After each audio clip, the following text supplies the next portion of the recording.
Welcome to Warrior Stories. My name is Susanna Clark Taylor. Today is February 1st, 2023, and my guest today is Shontya Washington from Virginia. Hi, Shontya.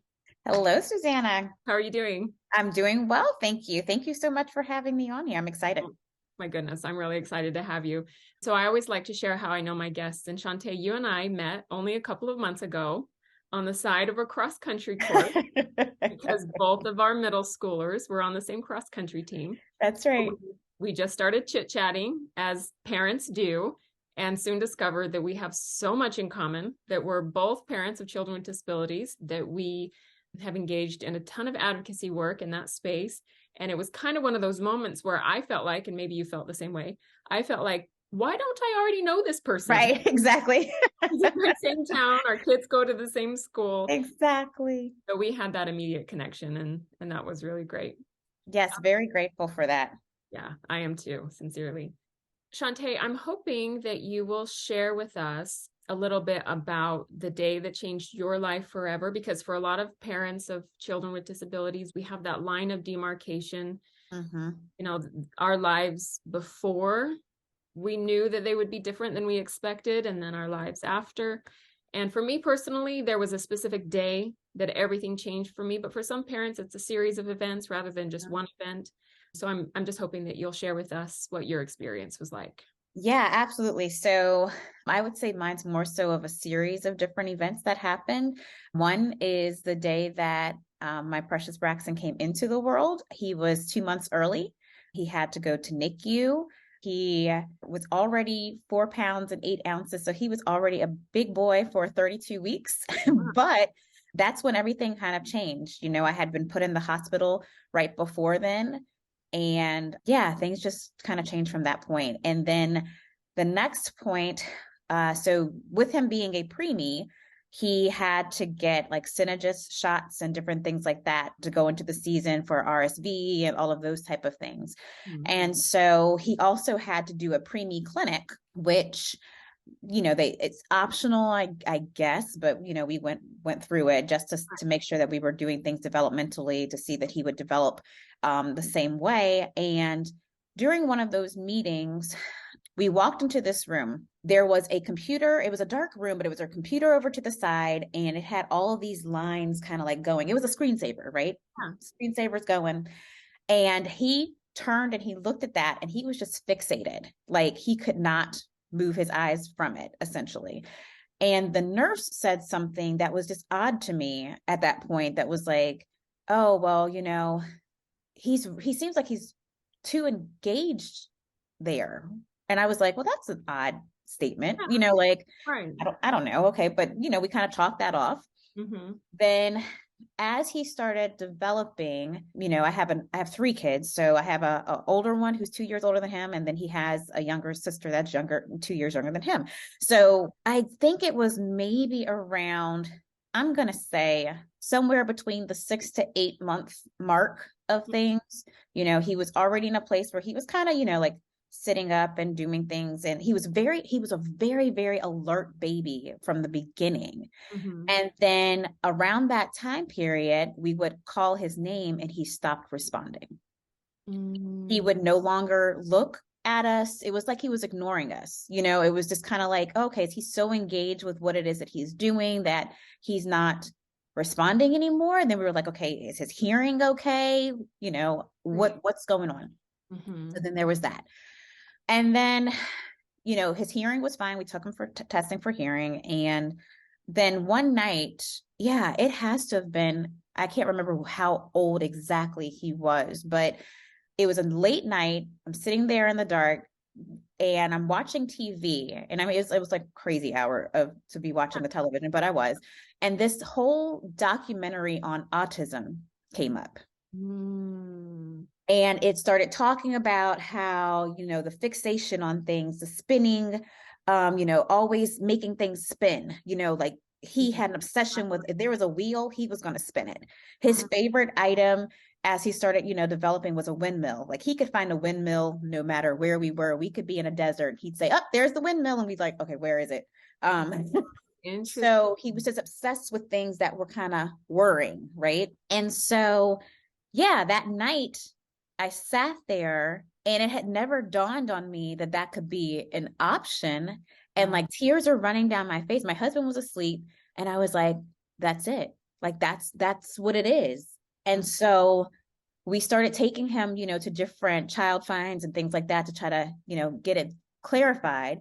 Yeah. But they never diagnosed him with it. They just said, okay, well, we have a developmental delay, but because he was doing other things so well, they would never put, if you will, the label on him to say that that's what it was. And while I respect people not trying to label, it wasn't helpful because if you were around him for an extra amount of time, then you would notice, you would notice that something was a little bit different, but he wasn't so different that people did notice it. So it just became this whole thing and people were like, oh no, he's fine, he'll just grow. And I'm like, something's not right. Like we have to keep going. So I'm grateful that my husband and I kept going in that direction and saying, you know what, we know our kid, let's figure this thing out, because had we not done that, he would not be at the place that he is now. He's 16 now.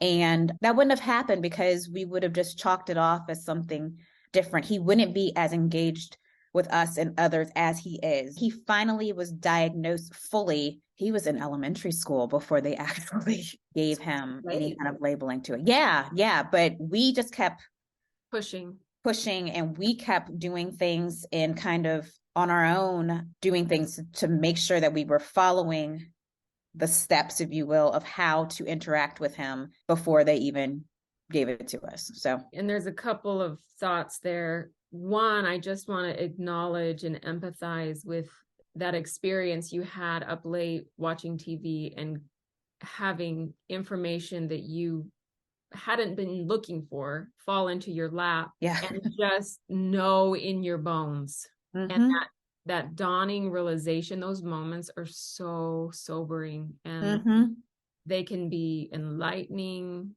devastating, and utterly lonely all at the same time. And I've been through that I had an experience like that with my daughter where I just was like, it was the day I was told she was going to be blind. And I remember I just stood in my kitchen and you almost can't move. So I'd been in shock for a couple of hours, and then it just like hit me as I'm trying to make dinner, and I was just standing there. I couldn't do anything, and it just hit me. My daughter is blind. So I just want to acknowledge that moment and empathize with it, because it's those are heavy moments. Very heavy moments. And then the other thing I wanted to mention was what you said about labels. So yeah, we don't like being labeled. We don't want our kids to be labeled, but there's a broader thing to acknowledge here, that until our child has, you could even call it diagnosis a label, right? But until our child has that label, has that diagnosis, they don't qualify for services. For anything. They don't qualify for services. They don't get recognized as being able to do things differently. You have to have that label, if you will. You have to have it in order for anyone to pay attention to you, because otherwise no one wants to hear it. And then sometimes you have it and they still don't want to pay attention to you because, then there are some that look at the label as a crutch, and that's not what's happening. It's an acknowledgement that something is different and we need to handle it in a different manner than just going about it in the normal way. So it's not only pay attention to my kid situation. It's hey, just acknowledge that if you do X, Y, and Z. Or quick example, I remember when he was little and we were going to take him for a checkup, and the doctor says to him beforehand, okay, is it okay if I give you a shot? Something along those lines. And Braxton says, no, thank you. Not today. No, thank you. And so then, when the doctor gave him the shot, he was like, you asked and I said no. You asked me and I Right. said no, and you still did this. Like, Right. what are we doing? So, and I was like, oh, he's very literal. Like, you asked him if he wanted it. He didn't. Like, next time, just say, hey, buddy, we're going to get ready to have your shot. Like, you just got to change your words a little bit. Exactly. Yeah. Exactly. And in fact, it's a much bigger deal than just say a label or a diagnosis. There's actual legal ramifications for That's what right. a child qualifies for. I know with my daughter, until she started being categorized as deaf-blind, there were certain services that we couldn't get for her. Absolutely. And that was a space where we didn't quite understand because she had visual impairment and she had hearing impairment. Right. But that category of deaf blind is imperative for her to get legally for us to be able to ask what she needs. Right. So letting that label correct is very, very important. So it's so good that you and your husband pushed and pushed and pushed until you followed your gut and you got the diagnosis for him that you felt strongly that he had, and that eventually you had the what the medical community and the educational community agree with you that he did have all of the markers of autism so that he could get those services. So the label is actually really, really important. Yeah, it's necessary, and it hurts my heart when there are parents who are so afraid of the label, because the only thing that we can do as parents is allow for our children to be the best them.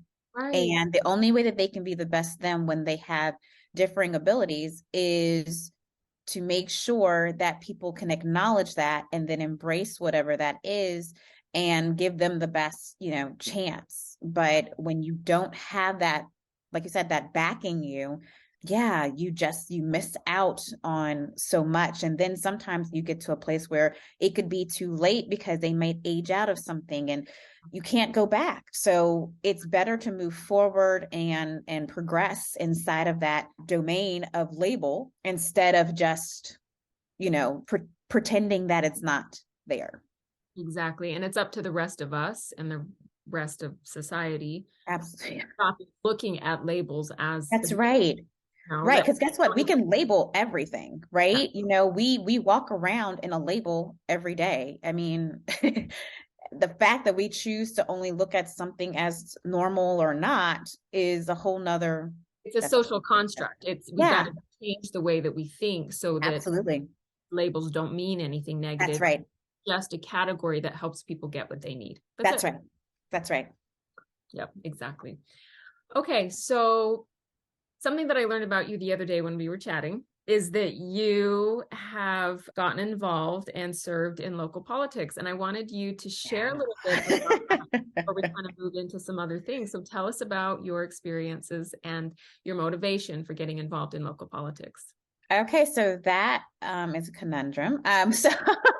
So I always start with the conversation of, I hate politics. That's the least thing that I ever thought that I would be involved with. I'm always an active servant of the community, and that's what I was just looking at as a service type of a thing. So at the time, I think I was the PTO president at a couple of different schools. I was a constant volunteer inside of the school. I was involved with SEAC. I just was doing a lot of different things community-wise for our kids. And I was a DI coordinator and coach and all of those things. So someone approached me because the seat was coming up for my district. Mm-hmm. And I was approached by a couple of different people who said, hey, Shontya, have you ever thought about doing this? And my immediate response was, no, I haven't. Not at all. Not even a little bit. Nope, I'm good. And so I talked to my husband and I told him what they were talking about. And he was like, you do realize that's like elected politics type stuff. And I was like, no, it's just like, a big PTO or something, right? Like we're just advocating for the kids. And he looks at me and he's like, poor thing. Right. You're about to learn. Right. So then I started doing some research and I was like, oh, that's okay. That's a lot. No. Yeah, my answer is no. So I said I wasn't going to do it. And then we are a big family of faith. And I was like, okay, I need to pray about this before I give my direct answer, and I did. And honestly, the Lord just laid it upon me. He started kind of showing me all of the different steps that had brought me to that point as to how he had been preparing me to do something like that. And yeah, I put my hat in the race, and it was painful. I'm one of those people that, hides when people knock on my door for things. So the fact that I was going to go have to knock on people's doors and talk to them and let them know who I was like, oh, this isn't right. But I did it, and I got it. While it was an overwhelming experience through campaigning and things like that, because I just don't like that type of stuff, but it was very intriguing, and I got to meet a lot of people and really hear from people, which you don't get if you don't campaign in that manner from knocking on the doors. Like, it's necessary to knock on doors and talk to people, whoever's going to answer the door or close it. It's good to be able to have the conversation with someone to see kind of where they're standing, and then to say what it is that you're standing for and why you're running. Like, it's very basic, but it's necessary. So yeah, I knocked on doors, and yeah, the election came and I won. I served as my district's representative on the school board for 4 years. During that fourth year, I was going to run again for the school board, but then with our local government, I was like, if there's not anyone advocating at that next level for our schools, it may be necessary to try for that realm of it. Right. I did not win that election. It was very, very close. I would say that my opponent would have said it was uncomfortably close. I think that just my running in that race made a difference and made people pay attention and look at some different things as well. Right, absolutely. And you still brought awareness to the issues that were important to you. So both candidates can't win. So no. So it was still worth engaging in that effort to absolutely those things that were important to you. Yeah. As I engage in these conversations with people on Warrior Stories, what I really love doing is setting up the conversation in such a way so that parents of children with disabilities who are new to this space, parents of young children who are still navigating the system, who are struggling to figure out what they're doing and finding the services that they need. Education to me is so important because I remember how lost I felt for so many years, early years of my daughter's life as I was struggling through everything. I really felt so alone. And, people would say things and I felt like I should know what they were talking about. And half the time I didn't, but I felt so overwhelmed. And half the time I didn't ask because I kind of felt a little bit stupid for not knowing what it seemed like I was supposed to know. And so I really like taking things down to kind of an elementary level sometimes in the conversation. And I'm sure this is true in other spaces, but in the disability world, we are known for the endless acronyms, right? Like IEPs and DMAS and CCC Plus and the DD waiver and say VDBP and PTSI and all these are right. What does all of that mean? Right. It takes a long time of navigating this system to start understanding what all the acronyms mean. So we're going to tackle another acronym that I didn't know what it meant for a long time. And I'm still new to learning what SEAC councils do. Right. So you serve as the chair of our local SEAC, SEAC, for those who are wondering what that word is that I'm saying. So I'm hoping that you'll just go back to that elementary level, that you'll explain what a SEAC does, and then explain what you do as the chair of our local SEAC. Absolutely. So I may be secretly trying to recruit you. This may be a two-way street here. Secretly, this is a recruiting aspect for you as well. But basically, so SEAC, SEAC, I'm going to give the formalized description of it, and then I'll break that back down. So it stands for the Special Education Advisory Committee. I'm pretty sure whether or not it's active or not, but every county has a local SEAC. And then there are regional SEAC members, and then there's a state SEAC as well. So SEAC in itself, basically what we do is we work with the school board, administrators, parents, and teachers who are responsible for students receiving special education services. To be able to be on the committee, you have to be a parent of a special needs child. Those who do not have special needs children, some that do as well, are the director for special education. They don't have to obviously have it, but the special education director, members of her team that also get to sit on the committee. There's a teacher representative that has to be a teacher that is directly involved with special education, and that person serves as the one that can go back to the other teachers to make sure that, you know, different guidelines and practices and things are being implemented. And also there are chairs there for other community outlooks like ARC and, oh gosh, I don't want to sit there and name all of them, but there's a couple of those. And then we, for our local SEAC, for our county, we actually just allowed for a student member to sit on as well. So they can also be in that place of advocating for themselves and kind of getting the pulse and the vibe of what, you know, our students are saying. So we only meet 4 times a year. We are only committed to meet 4 times a year. We have an additional 5th meeting usually in April, just so we can go over the plans the special ed director has to do in order to get funding for different grants and things from the state. So she'll go over that plan during that meeting. That meeting is solely for the plan. We just have a discussion, make sure everybody's understanding it, make sure that we're understanding the guidelines, where the budget is going, how money is attributed to the private schools if necessary, for anybody that's homeschooled. So there's money that's set aside for that. Because as for law, we have to make sure that any student in a district that has a special need is accounted for and is taken care of. Now, whether or not someone chooses to act on that, you know, is their preference for it. But by law, we have to administer that as a local school board, as a local school entity. So we only meet the 4 times, 5 times a year. We basically, it's open to the public. Anyone can come to these meetings.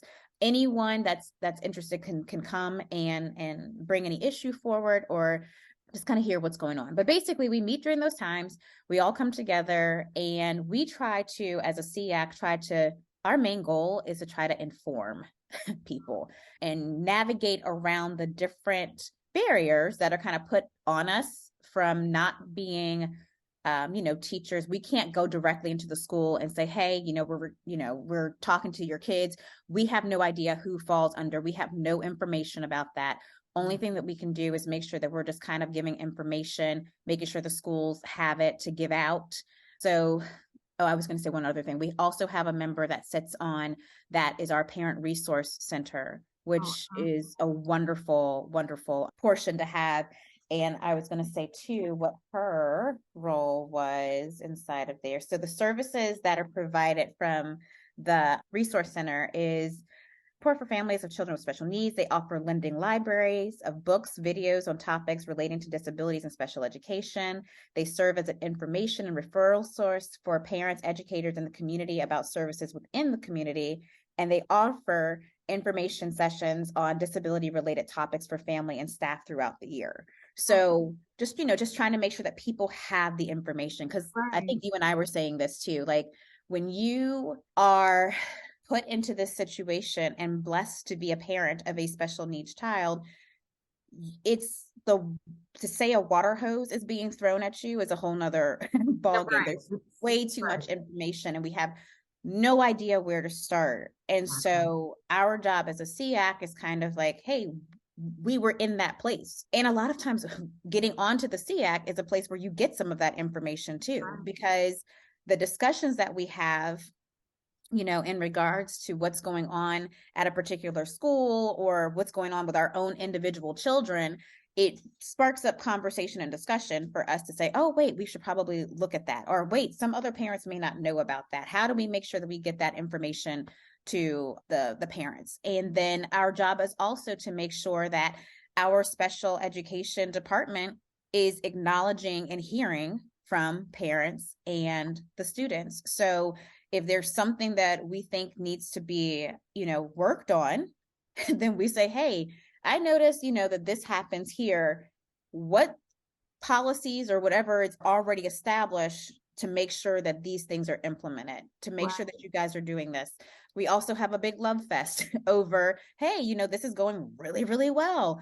But we just want to make sure that the school system isn't dropping the ball anywhere, to make sure that our needs as special education parents and students, make sure that our needs are not being dropped off on the side. And I think we do a pretty good job of making sure, but there's so many, like, we advocate, we go in, we talk to the school board when it's budget season to say, hey, we need to make sure that we have enough teachers and assistants that are going to be, in these classrooms, aides, any place that we need to have a big thing over this past year was the behavioral specialists and psychologists coming off of COVID and like all of those things. So we advocate in those places, and our superintendent generally does a pretty good job of making sure those elements are inside of the budget, but we come through just to say, hey, this isn't just a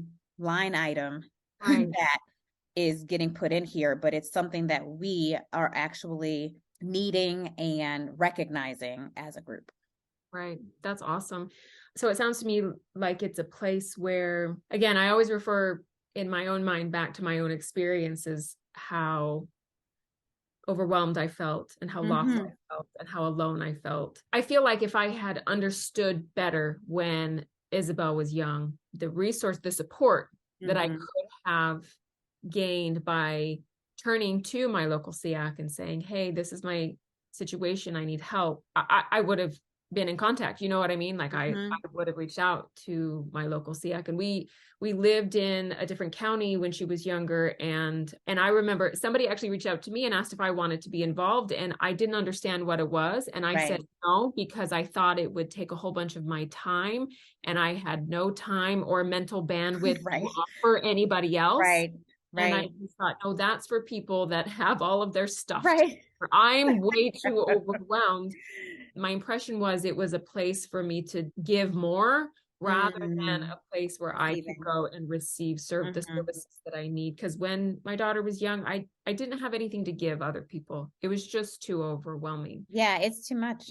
Yeah. And so I'm so glad that you explained all of that. And I hope that those that don't know what their local SEAC does has a better understanding now, and especially new parents of, children that are coming up through, either child find or early child intervention, that they will reach out to their local SEAC and get involved early and learn about the resources available right at the local level. This is your county, your school district. Exactly.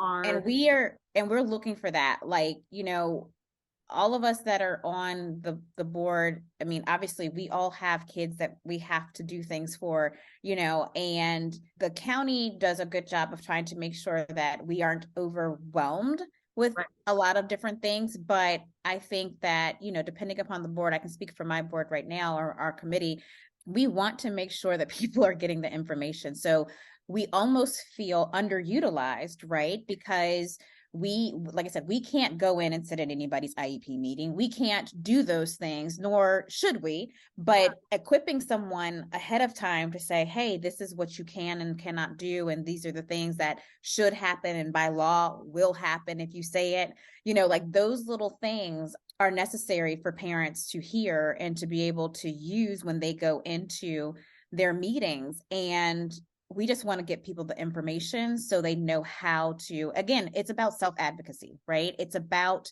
making sure that you as a parent can advocate for your child. And then parallel with that is making sure that your child has the opportunity to advocate for themselves at whatever level that they're on. Okay, so Shontya, I'm hoping that you'll tell us what areas of concern our local SEAC is focusing on, and the ways in which it seeks to improve things for children with disabilities here in our county. Yeah, definitely. So, like I said, we're trying to make sure that information is going out to parents, and that we are building advocacy from each person that's involved, from the standpoint of the student, from the parent, to the teacher, to the administrators, that everybody is understanding how this process works. One of the things that our local SEAC has been affiliated with is a program called I'm Determined, which is, so it's a state directed project funded by the Virginia Department of Education, focusing on providing direct instruction, models, and opportunities to practice skills associated with self-determined behavior. This project facilitates youth, especially those with disabilities, to undertake a measure of control in their lives, helping to set and steer the course rather than remaining the silent passenger. So basically, what I'm Determined does, they have different conferences and things that happen throughout the year. There's a big one during the summer that happens at James Madison University. But what we do, the I'm Determined, is we try to incorporate that into our structure for how special education is delivered. For example, I'm Determined has this one pager that they have that is given to students before their IEP for our county. It's given to them during some course of the year, but prior to their IEP, where they are putting down what their strengths are, what they see as their weaknesses that they would like to work with, what they think their goals should be for the year. And, just giving them that opportunity to really be engaged with their own learning process and helping to build them as members of society. So our students participate in that. Generally, inside of an IEP, we also have the parents, we're there, and our child will give out what their goals are, and just really giving them that they get a sense of just being proud over the fact that they are getting to make decisions for themselves. Because even if we have children who may not have the opportunity later in life to live on their own, there's something really great in the human psyche when you get to make a choice for yourself. Absolutely. Yep. So I'm Determined kind of does that. It involves different, it gives different resources for those who want to learn how to be better advocates. We, in our county, we also have a mini summit held every year, usually around the October timeframe. But what we do inside of this mini summit is we have brought in the different aspects of our county that work inside of special education. So we may have representatives from some of those community organizations that I was referring to before, and they'll just give a, let's say 20 to 30-minute presentation on what it is that they do. And they take questions from the parents to say, okay, this is what we do. How can we help you? How can we be of better service to you? And so during our mini summit, we have sessions for the parents and we have sessions for the students. So we also have it where anyone that's coming in that needs accommodations, that is also on the form to fill out when you come in. It's a free seminar. It's a free conference. And we make sure that if you need an interpreter, if you need, no matter what that interpreting is, we have someone that's there for you. If your child needs a direct person to shuttle them from one activity to the next, or to help them with something, we have that. And it's just giving the parents an opportunity to be able to go and get the information that they need without having to feel that concern over, is my kid okay right now? Yeah, so we just make sure that we have those every year. We even did those through the pandemic. We had a virtual one and just had different rooms set up for people to go into to just get that information. And during that time, the students are involved with different things. Like there's a movement activity that happens with them generally, for those who are able to move in that way. And for those who are not, we have an activity for them to engage them during that time period. They are broken out by age groupings. So there's a elementary session, middle school session, middle and high school usually kind of goes together unless there's a specific thing. Like the middle school may have a class that's a transition to high school. The high school may have a class that's transition to college or the workforce or whatever. So they break out into their own individual sessions. They get the opportunity to engage with one another and make friends. My son's been involved with this. I started SEAC, I guess Braxton was in the 2nd or 3rd grade. That's, I think, yeah. Goodness. Okay. Yes. So came in, was just representing my school. Right. first of all, because we have one representative, sometimes two representatives from each school that attends these meetings.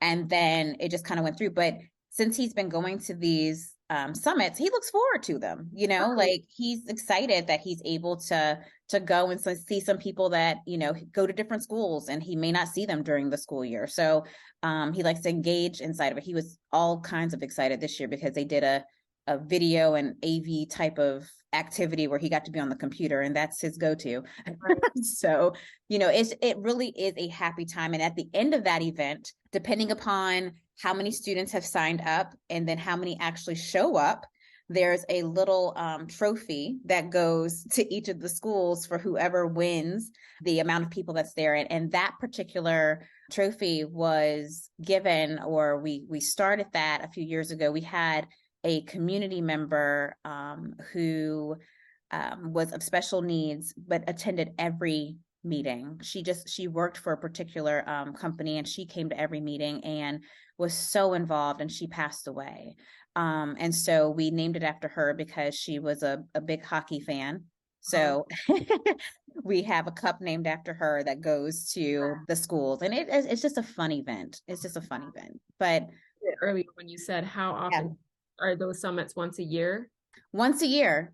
Yeah. So those are once a year. Generally, for us, even with that, for the SEAC itself, we encourage SEAC members to volunteer and to come to it. It's their choice whether or not they choose to do that. You're not obligated to have to be a part of that activity or that event when you're a part of SEAC. But, it is something to experience at least once. Right. That's awesome. That's awesome.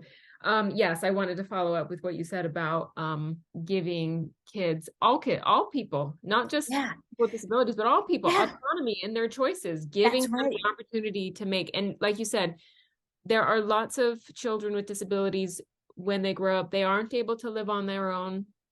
And, whatever circumstances they find themselves in, whether they stay with their parents or live with another family member or, community services or a group home, they still want to have as much autonomy as possible. And it's so important that as policies are put into place, they don't limit people's choices.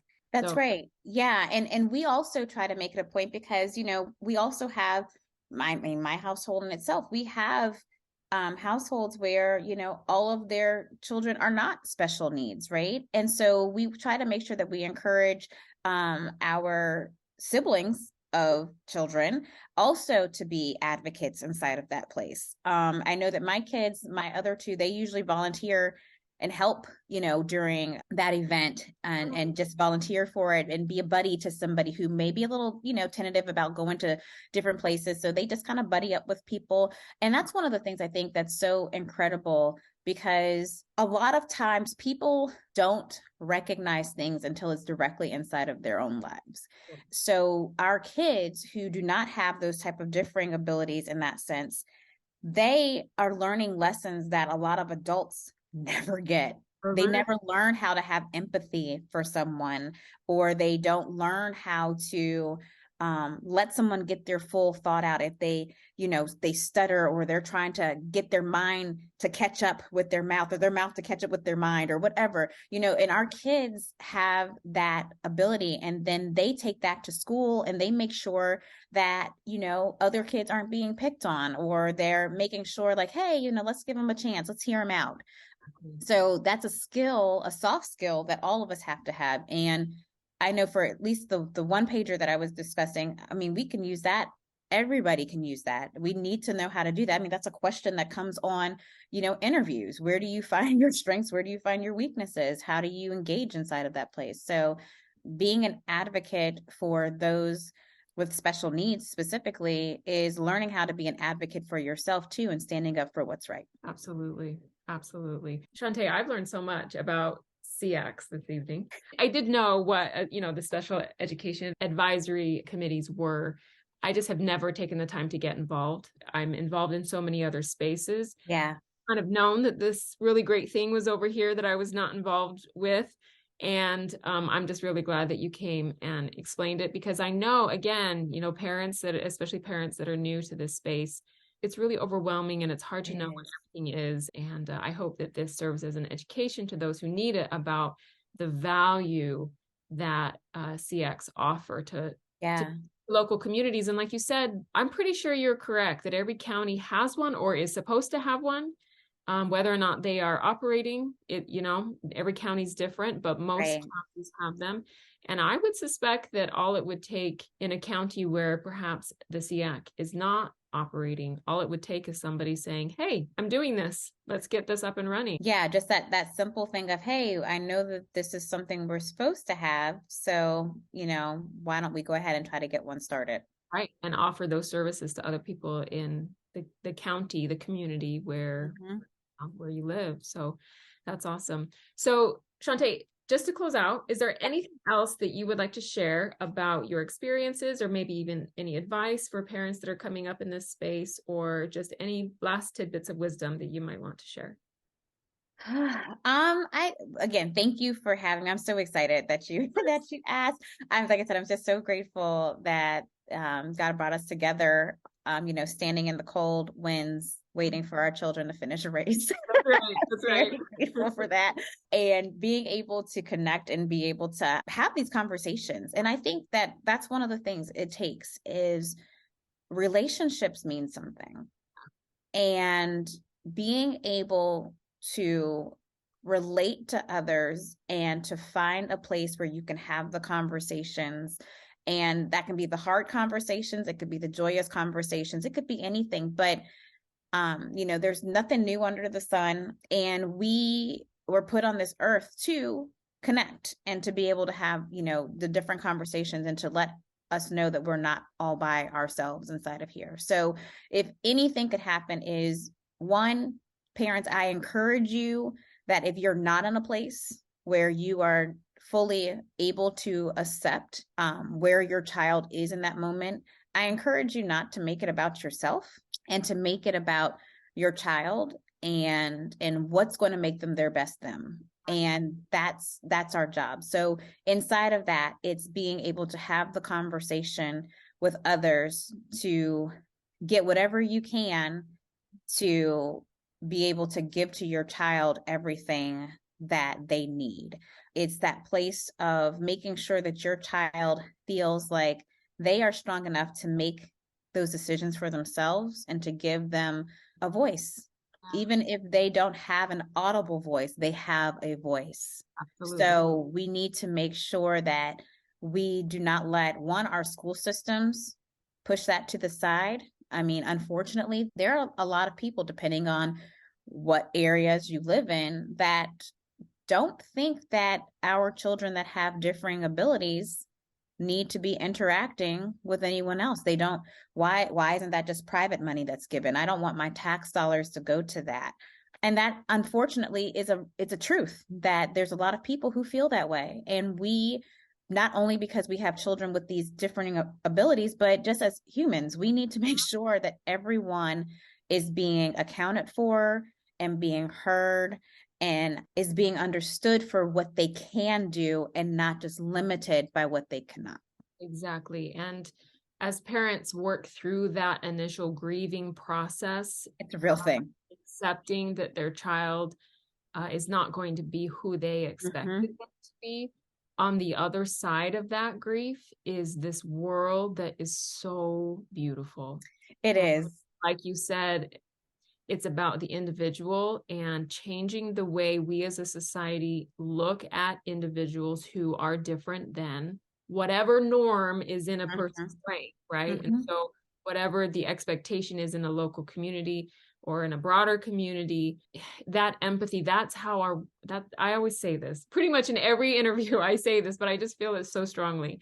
The way our world is going to heal is through empathy. That's right. Through not only accepting people's differences, but loving people's differences. Regardless, yeah. And helping people start where they're at and live their fullest, brightest, most beautiful lives. And like you said, focusing on what people can do rather than what they can't do. And then offering the accommodations necessary in order to boost people towards success. That's right.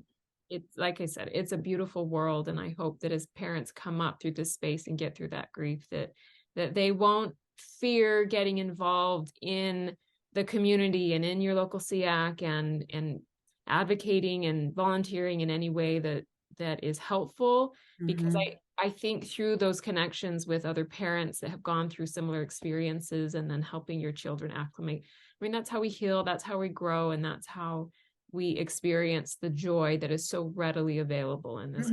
I count it a full blessing to be a parent of a special needs child. I always say, I told you he came 2 months early, and he is just the gift that keeps on giving. But he makes me think so much more. He makes me have to look at things from a different perspective, and he grows me because of who he is. And I would never change who he is. We're all here with our own unique abilities and our own unique ways of looking at things. And yeah, I think that being a parent, being a mama of a special needs child, it gives you, I mean, we don't have our capes, but it gives you a cape, right? It gives you that ability to be able to spot this and to help others. And it makes you a better person. I would not be the person that I am if I did not have a child that was autistic. Hands down, my daughter has given me strength that I did not know I had, and strength that I did not know I needed, and Right. helped me to grow and to change and to reach my potential and overcome self-limiting beliefs and, be the best version of myself. And I really don't think I would be the person I am if I would not trade her No. or my experiences with Yeah. her or all children with just Yeah. typical abilities for anything, No. because she has transformed my life for the better. So Absolutely. Absolutely. I have loved this conversation so much, As Shantya. have I. Love As that have you just, I. basically you just live down the street, and we're going to I run know. into each other all the time in our own community. And I can't say that for most of the people that come on Warrior I Stories, know. because It's they live very all over the cool. place. So I love that you're just so close and that we live in the same community. So Awesome. Awesome. And thank you for doing this. I think I've said this before, but it's beautiful that you have this channel to put it out on display and to just be bold inside of that place. So I encourage you, and I pray that this continues to be an uplifting experience for all who become involved and interact with this. So thank you for everything that you're doing, because it means a lot. thank you, Shantya. I really appreciate that. And we will definitely keep in touch. Yes, ma'am. Thanks. Thanks. Have a great one. Thanks, you All too. right. Bye. Bye-bye.